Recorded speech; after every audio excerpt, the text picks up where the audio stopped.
cukup baik, belajar menulis, belajar berorganisasi sejak mahasiswa, menjadi ketua umum PMII, menjadi pengurus Nahdlatul Ulama wilayah, menjadi anggota DPRD level provinsi di Kalimantan Barat. Saat itu beliau juga adalah mantan anggota DPR dan kemudian juga adalah menjadi pengurus P3 saat itu yang kemudian fusi akibat kebijakan dari Orde Baru. Dan yang paling penting adalah posisinya sebagai ketua umum P3 yang saya kira sebagai karir puncak dalam politik non-parlemen yang kemudian diapresiasi. Yang ingin saya katakan adalah bahwa tak pernah ada jabatan politik di negara ini yang didapatkan dengan begitu mudah dan gampang. Ya. Nah ini yang mestinya dilihat, jabatan-jabatan politik dengan segala kemudahan-kemudahan hanya bermodalkan kekuasaan, hanya bermodalkan anak kekuasaan per hari ini, itu tidak terlampau memberikan contoh yang baik. Nah yang paling penting sebenarnya, menjadi politisi itu bukan hanya soal bicara tentang kebijakan, success story, dan apa yang akan diperbuat. Tapi yang paling penting harus mampu menjadi seorang intelektual dan pemikir. Hamzahas punya itu. Beliau itu adalah sosok orang yang cukup aktif menulis ya. Gagasan-gagasan besarnya terkait dengan ekonomi, terkait dengan APBN, terkait dengan kesejahteraan, dan bagaimana empowering masyarakat-masyarakat yang selama ini misalnya tidak tersentuh oleh perubahan. Artinya apa? Hamzahas ini adalah seorang politisi yang intelektual, di mana selain terjun dalam dunia-dunia praktis, tapi Hamzahas juga rajin menuangkan pikiran-pikirannya dalam gagasannya, baik dalam bentuk buku, baik dalam bentuk jurnal, ataupun tulisan-tulisan ilmiah lain yang terdistribusi di media-media mainstream seperti koran saat itu. Itu yang saya kira bahwa adalah sosok Hamzahas, adalah sosok yang menjadi ciri khas politisi saat itu. Pemikir, intelektual, aktivis, dan turun langsung ke masyarakat melalui proses yang cukup panjang dari bawah. Mas Edi berulang kali menyebutkan bahwa Hamzahas almarhum ini memang sudah terjun di organisasi sejak muda. Apa sebenarnya yang membuat ini menjadi hal yang sangat penting untuk terjun ke dunia politik, untuk belajar sejak muda, bahkan juga sempat menjadi guru almarhum ini? Ya, kalau kita mendengar statement-statement dari Pak Hamzahas ya, selama beliau menjadi politisi, bahwa kegemaran beliau dalam bidang sosial dan politik itu kemudian ditularkan dengan begitu banyak ikut organisasi. Ketika beliau menjadi aktivis PMII, ketika beliau juga menjadi pengurus Nahdlatul Ulama, ketika beliau juga aktif menjadi anggota kami, itu adalah tempat di mana untuk mengeksersis semua pikiran dan gagasan-gagasan besarnya. Kalau kita belajar tentang budaya politik, semakin banyak orang berorganisasi, maka dia akan semakin mungkin, satu, dia akan menyerap informasi dari orang lain, yang kedua dia mampu mengekspos bagaimana pikiran-pikirannya supaya dia itu bisa diterima ke tempat yang lain. Inilah yang disebut dengan modal sosial, di mana organisasi sosial adalah tempat orang berinteraksi, bertukar pikiran, dan bertukar gagasan. Saya melihat Pak Hamzahas itu kegemaran dan kesukaannya dalam dunia politik, dia salurkan dengan begitu banyak ikut organisasi. Salah satunya adalah ketika terjun ke dunia politik menjadi pengurus P3. Sepertinya Pak Hamzahas adalah sosok yang cukup realistis bahwa untuk memberikan kontribusi penting terkait dengan pemikiran di negara ini, suka tidak suka harus melalui partai politik. Bahwa ada aktivis-aktivis di luar partai, aktivis-aktivis di luar parlemen, memang pikirannya selalu menjadi konsumsi publik, tapi jarang dijadikan sebagai guidance untuk membuat keputusan politik strategis.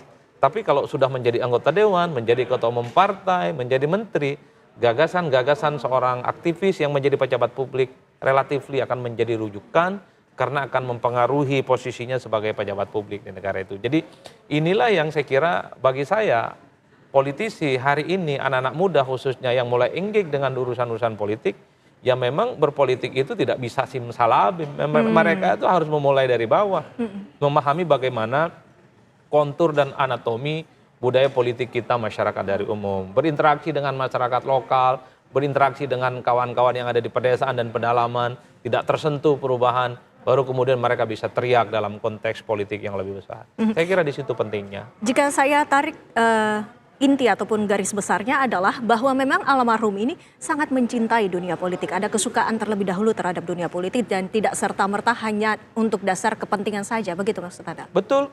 Saya kira kalau melihat portofolio dan style politik dari Hamzahas memang adalah dunia sosial dan politik ya. Ketika tulisan-tulisannya terdistribusi di banyak media nasional saat itu tahun 80-an, yang dibicarakan tentang bagaimana perbaikan ekonomi, bagaimana postur APBN yang kemudian sehat, yang menjadi penunjang bagaimana kebijakan politik pemerintah itu yang pro terhadap rakyat.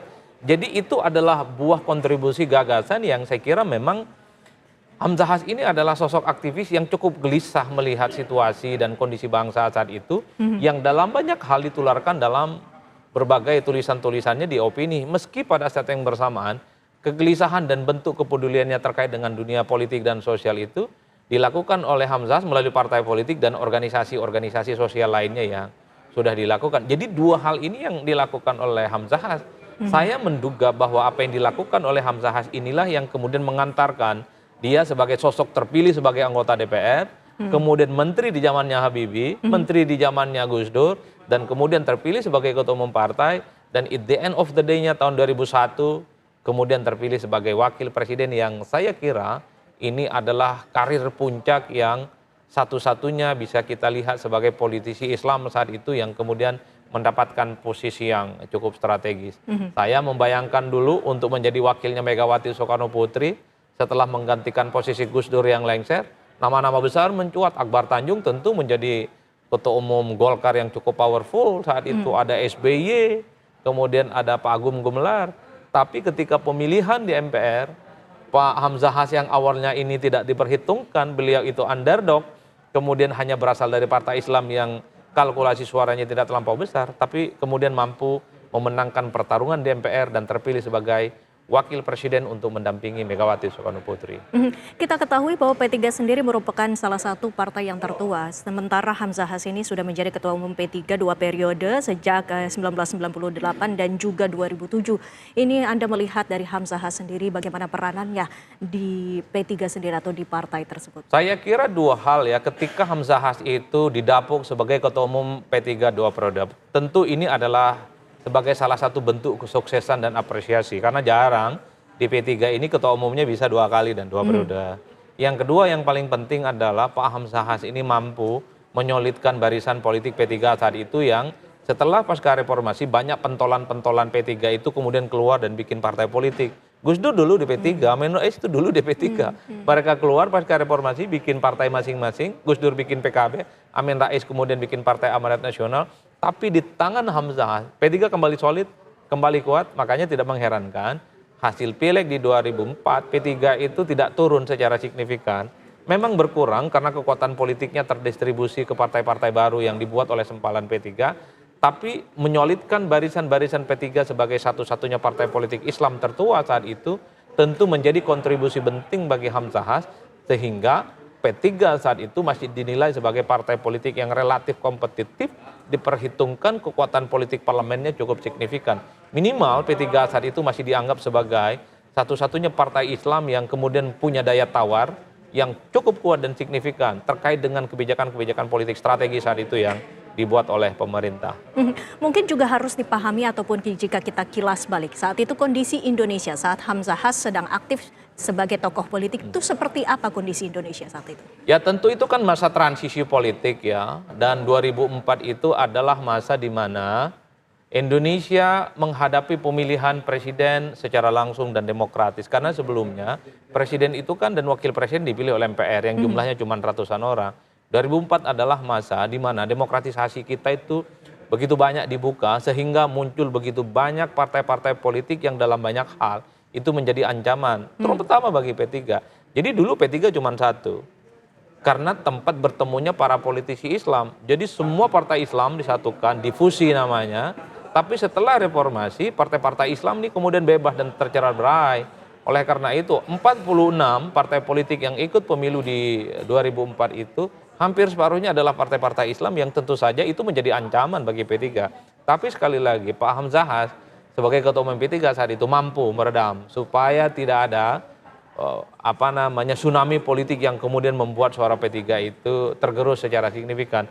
Bahwa suara P3 saat itu berkurang ya, tidak ada bisa membantahan, tapi kurangnya itu tidak terlampau turun secara drastis sehingga tak mengherankan kalau kemudian saat itu Pak Hamzahas masih dipercaya sebagai ketua umum P3 yang mampu menyolidkan barisan dan basis konstituen P3.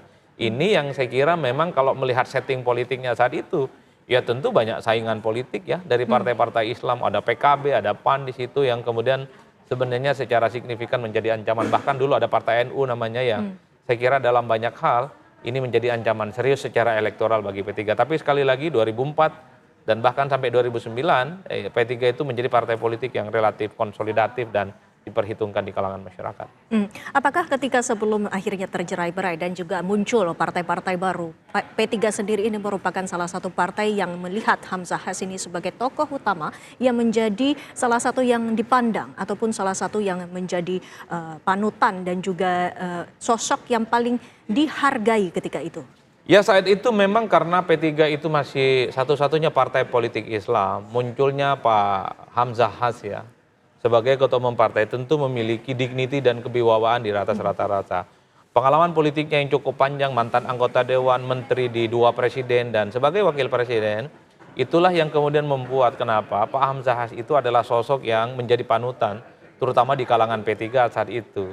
Oleh karena itu yang saya kira memang akan menjadi kenangan yang cukup krusial bagi P3 khususnya.